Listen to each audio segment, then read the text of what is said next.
Hi అండి, మీ దగ్గర time ఓపిక ఈ రెండు ఉన్నాయా? అయితే ఖచ్చితంగా ఈ రెసిపీని ట్రై చేయండి. దుర్గాదేవికి నవరాత్రుల్లో కొబ్బరికాయలు కొడతాం కదా, అవి అలానే ఉండిపోయాయి. అది ఎప్పుడు కొబ్బరి చట్నీ ఇంకా కొబ్బరి ఉండలే ఎంతసేపు అని చేస్తాం చెప్పండి.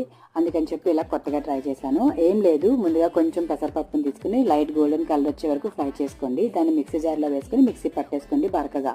ఆ తర్వాత కొబ్బరికాయ ముక్కల్ని కొంచెం తురుములా చేసుకోండి. ఒక 2 కప్పుల వరకు తీసుకుంటే సరిపోతుంది.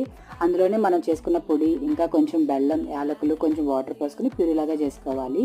నెక్స్ట్ ఒక బాండి పెట్టుకుని అందులో కొంచెం నెయ్యి వేసుకుని కొంచెం జీడిపప్పులు, చిన్నగా కట్ చేసిన కొబ్బరికాయ ముక్కలు, కిస్మిస్ వీటిని వేసుకుని ఫ్రై చేసి పక్కన పెట్టుకోవాలి.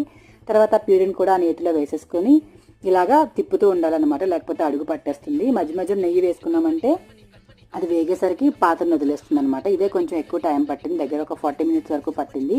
టేస్ట్ అయితే మాత్రం చాలా చాలా బాగుంది. ఆ టైంకి అయితే వర్త్ అనిపించింది. ఫర్ మోర్ ఇంట్రెస్టింగ్ వీడియోస్ కోసం సబ్స్క్రైబ్. Bye bye.